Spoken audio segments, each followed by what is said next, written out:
Thanks for joining us today for the Wings Funding Diversity session. Clearly something Eliana and I are both very passionate about since we work for Wings. But yeah, we're excited to tell you a little bit more about what Wings does, how we're involved, of course, and how you can approach us for funding with your pitches or even get involved as an ambassador. So we have a lot to cover today, and I'm extremely cognizant of the time that we have, so I'm going to get started briefly. I think first off, it's worth doing a little introduction. We'll tell you more about our team in a moment, but just while you have us on camera, my name is Karina Diaz. I do communications for Wings. I'm also the marketing director at Mighty L. So come from sort of a game dev and also a communications background. And I joined Wings about a year ago to help reach more developers, find more women and gender diverse teams that we can fund. And I know Eliana joined us shortly after that as well. So Eliana, do you want to introduce yourself? Yes, thank you.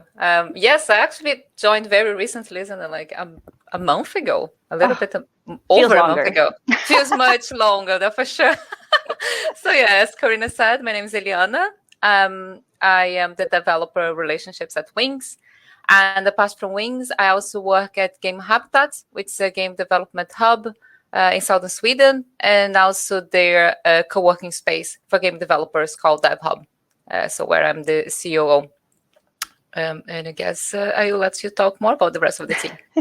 Fantastic. Yeah, so I'm going to start our little presentation now. Give me one moment to get it up and running.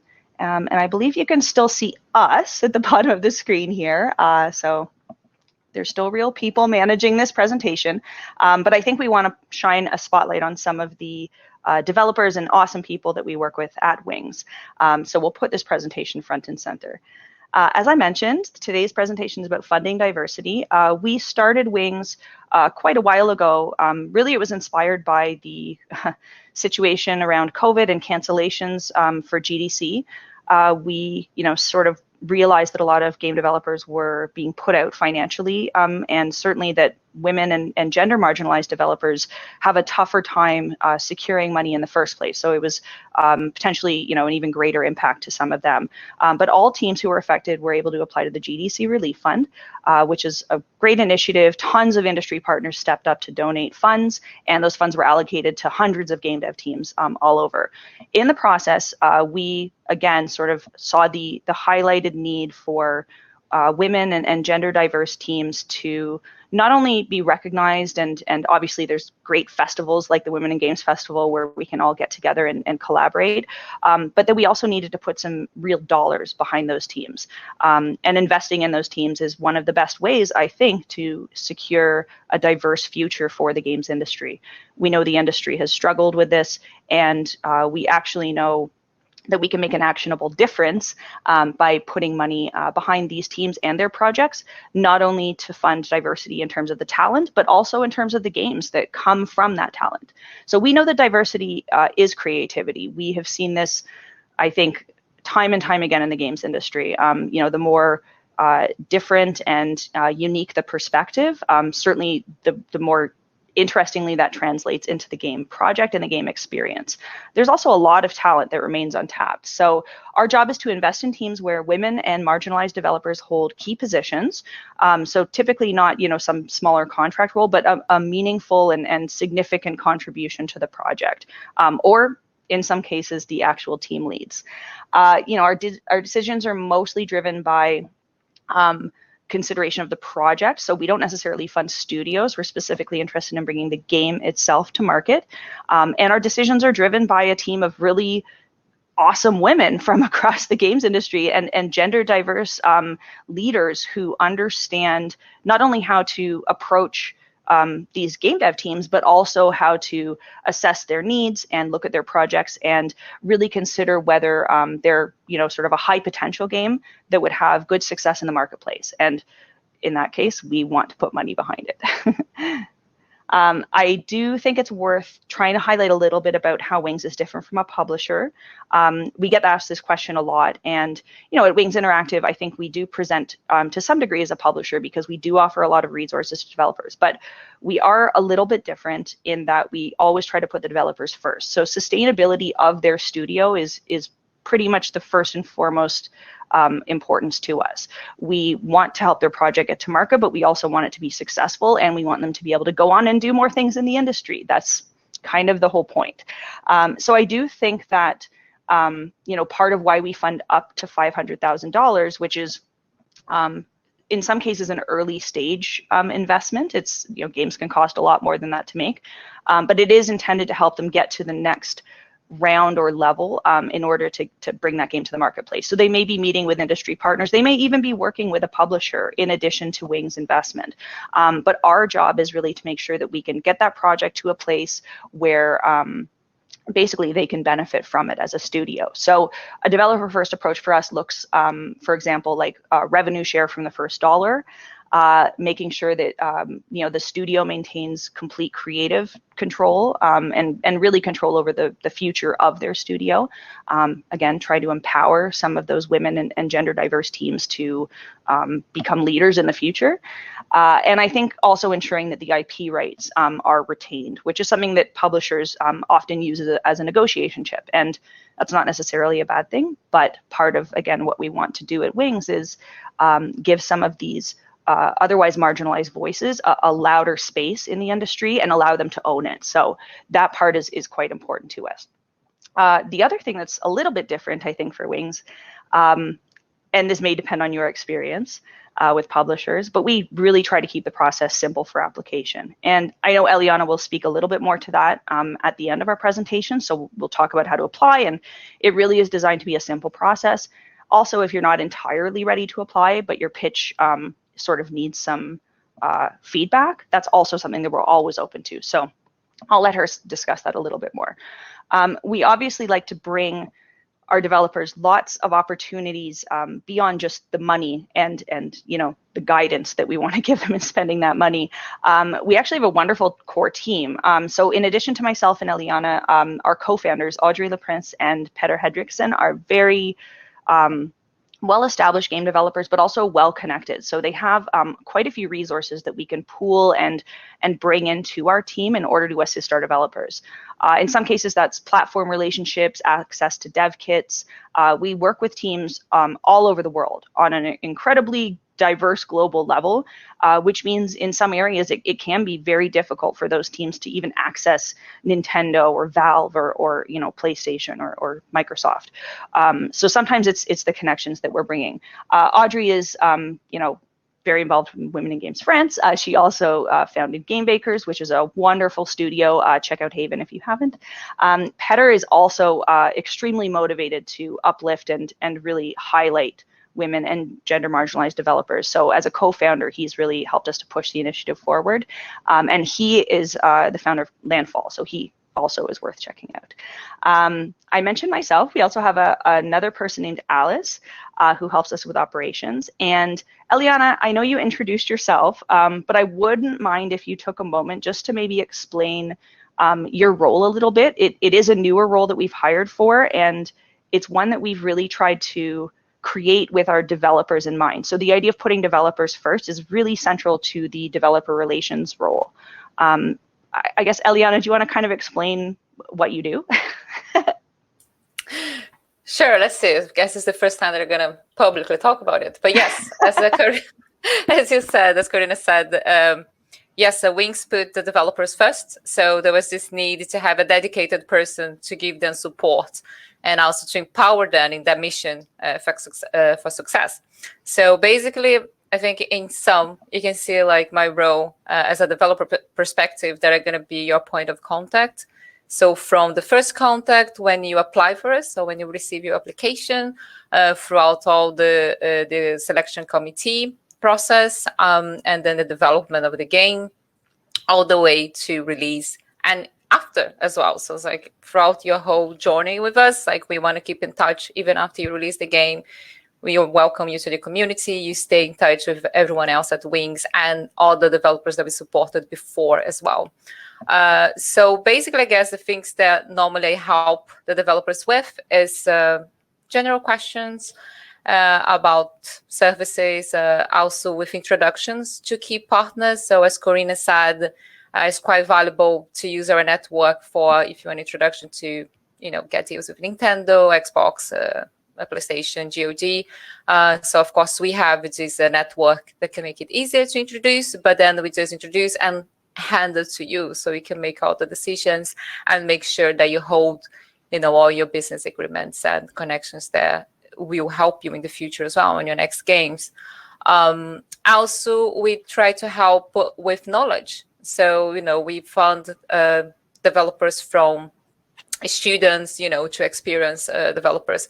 So some of them come to us and, with just questions, business questions, marketing, development, and then we just try to help them the best that we can, connect them to either mentors or resources available there, or we also get into just consultant talk that we can just discuss about what you need help with, and then we make sure to provide the help.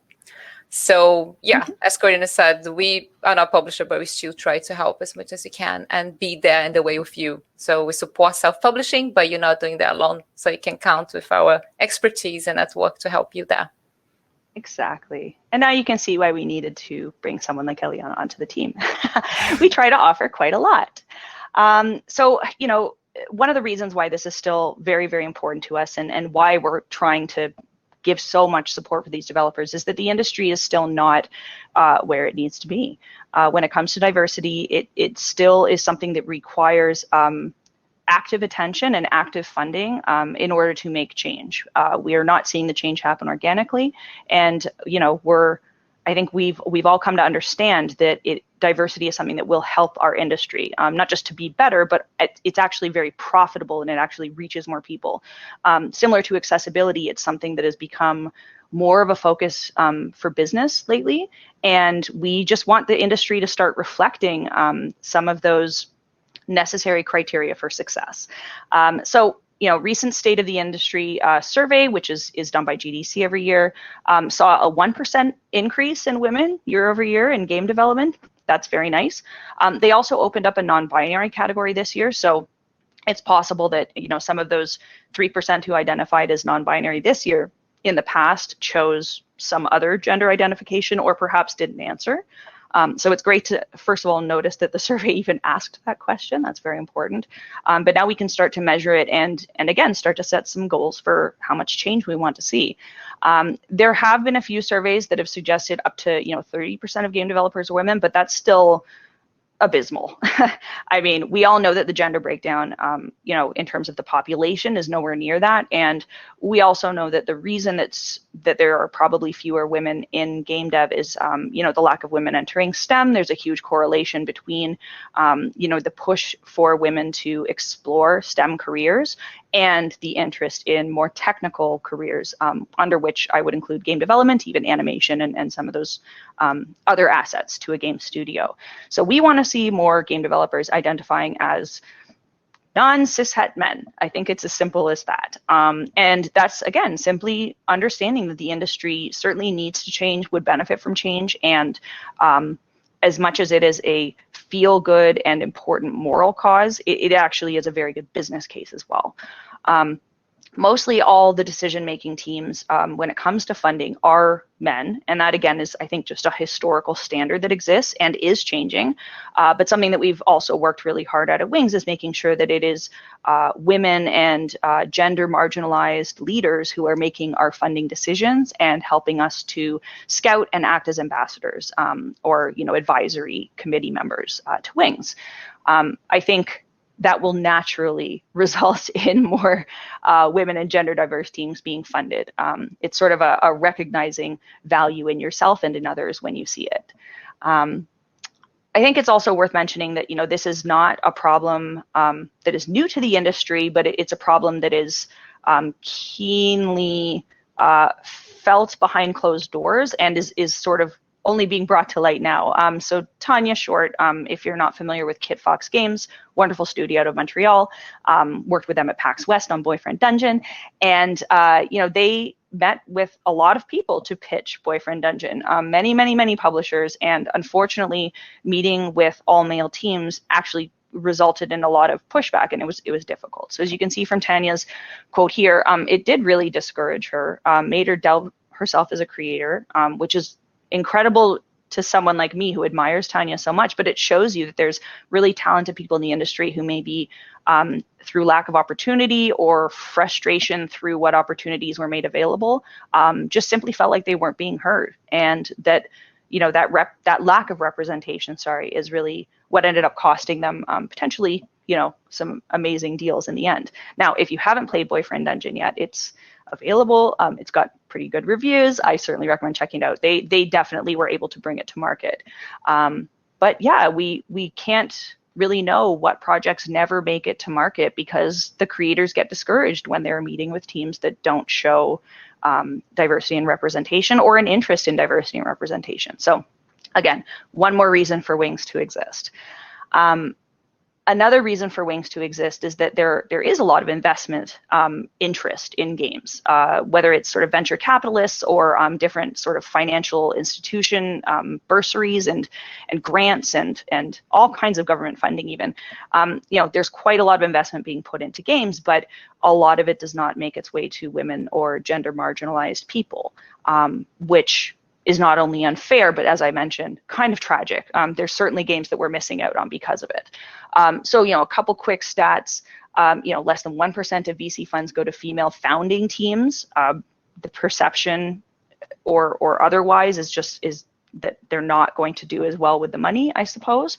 But, you know, that review of female entrepreneurship highlights something that is common not only in games, but actually for women everywhere, and gender marginalized people everywhere. They just don't see their fair share of the funding. The European tech industry is I think been called out several times for its lack of diversity. But again, it's sort of a matter of where the money is going and how that's going to perpetuate that pattern. So if we continue to fund all male teams, all male founding teams to the degree of, you know, 93%, we're probably not going to see diversity anytime soon. So again, this money is needed, but it's needed directly channeled into the hands of marginalized people. Because there's no women in many investment sort of committees, and also the women that are there may be underrepresented, like it's not a 50-50 break, it can also be very difficult to advocate for this. So even if there is some interest in the team in funding diversity, sometimes it's just outweighed or, you know, becomes somewhat silenced just because the balance is not there. So that's another reason why at Wings, we really wanted to make sure that our selection committee, our advisory board, really everyone who's involved with us is representative of the people who we're trying to fund. That doesn't mean that we don't work with cishet men in the industry. There's many talented people, but we really want to put the focus on women and gender marginalized opinions, insight, ideas, and innovation. As such, we have been partnering with some very large partners in the industry to make sure that they are able to associate their funding efforts with what Wings is aligned with, primarily, you know, supporting these teams.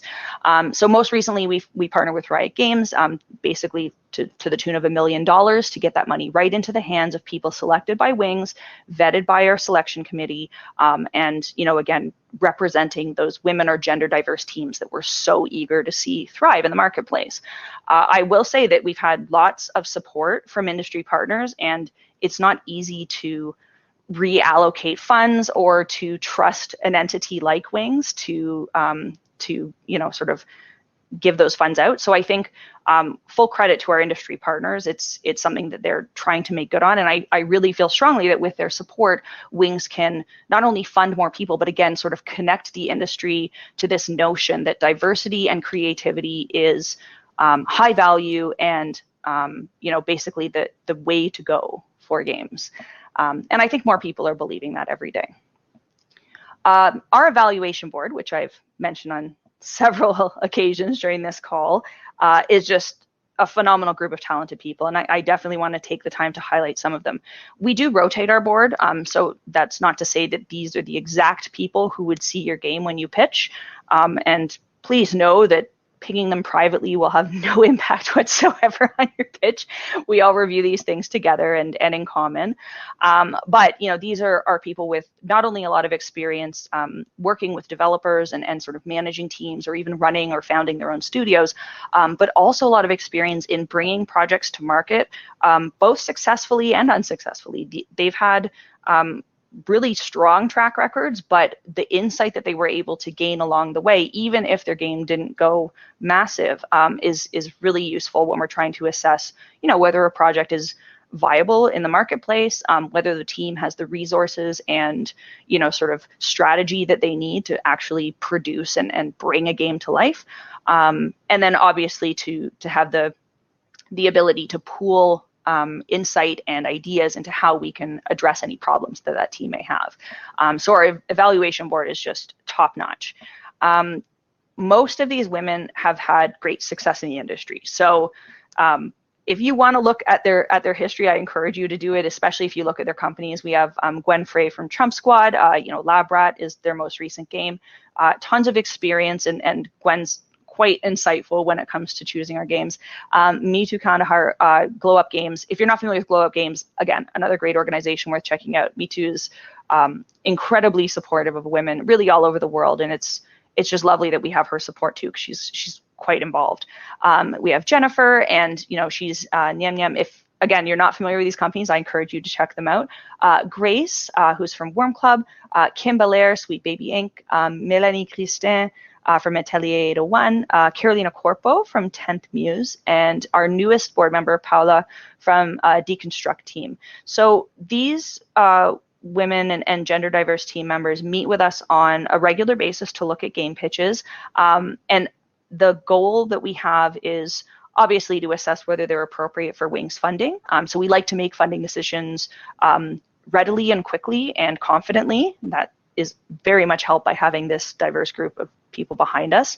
But we also, like I said, if we're not going to accept a pitch, we do like to get back to the team, and it's a little non-traditional, but we like to let them know, for example, if there was a reason why they weren't accepted for funding, or if there is something that they can come back to us with and elaborate on.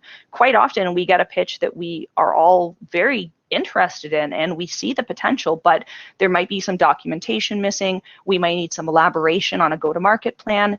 The budget maybe not be completely filled out. There's always these little very small elements sometimes that are easily overlooked, and Wings does not want to outright reject a proposal just because of that. So you do sort of have this lovely opportunity to come back to us even after applying. And we've had games where initially we were not interested. They went away and did a few things, came back, and we were right on board.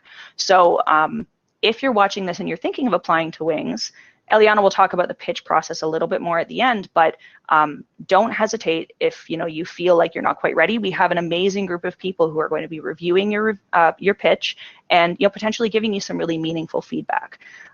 We're always happy to help and encourage you.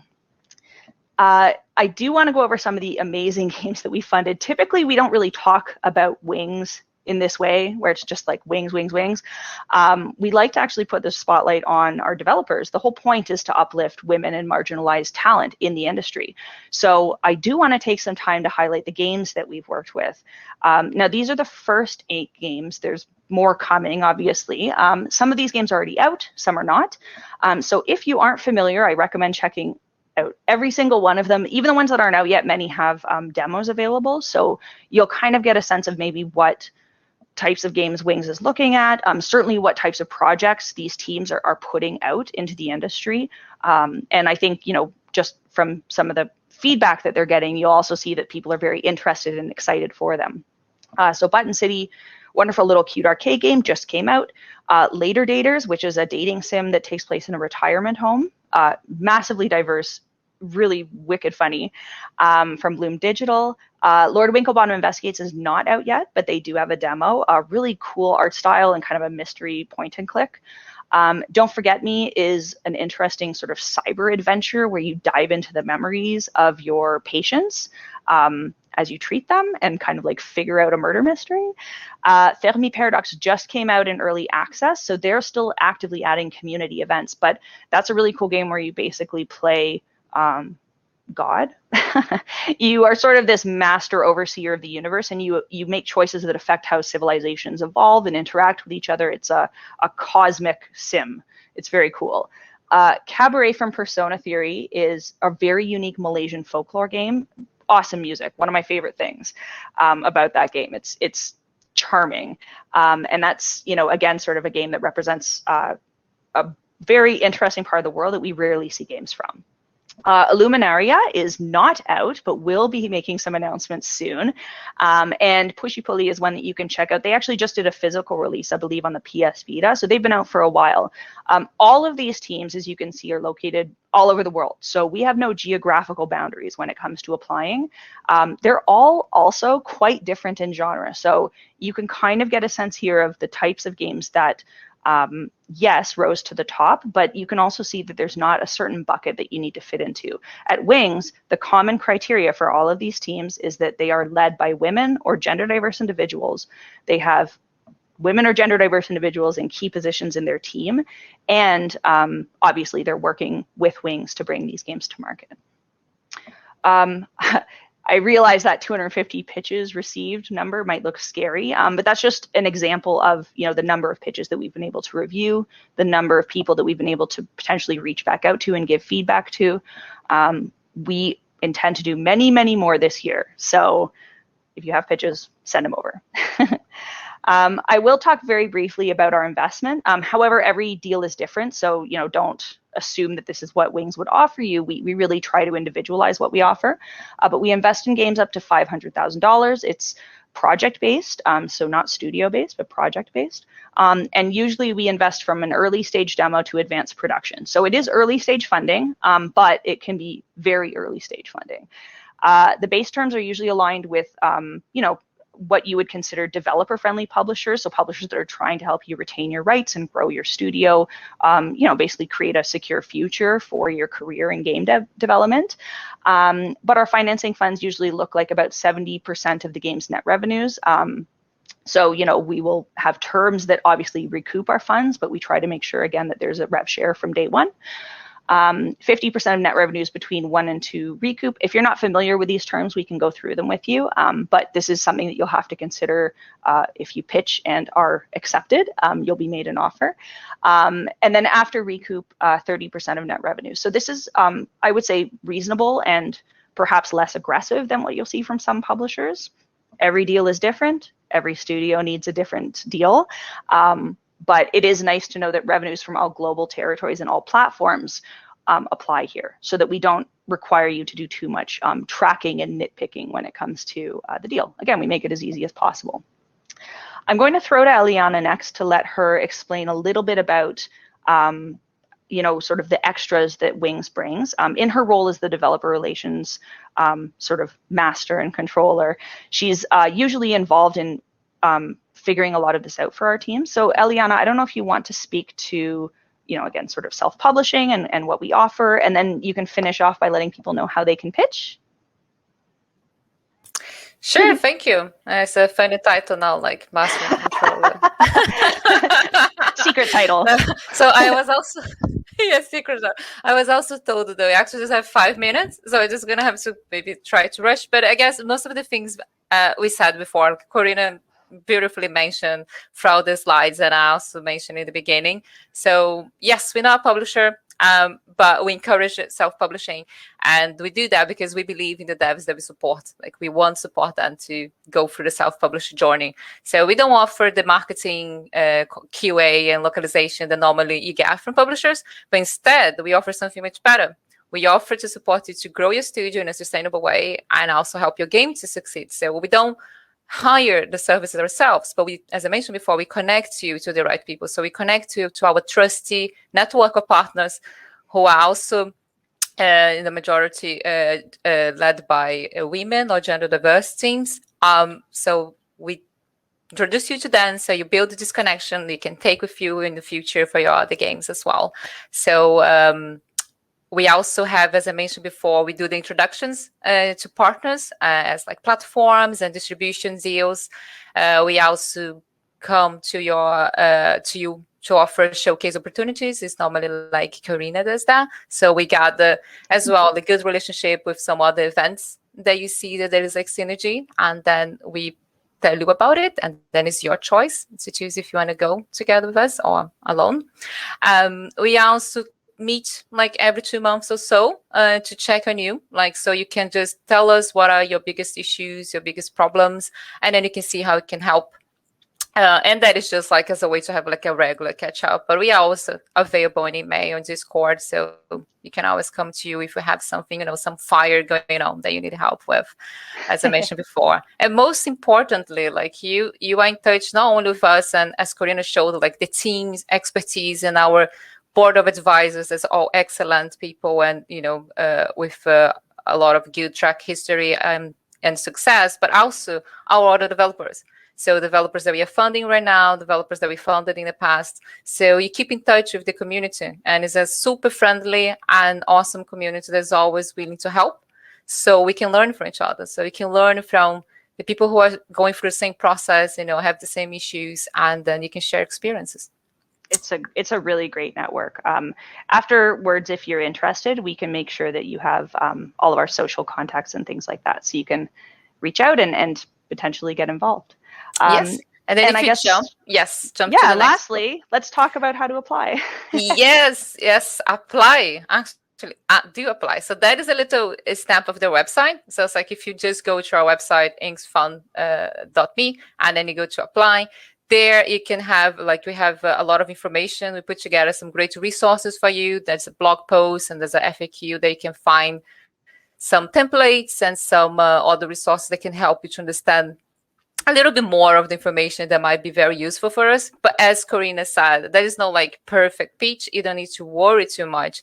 We have a very simple process. It's just an online form. You can just scroll through to see all the questions. You can download before in PDF, so you can you are prepared for what we're going to ask.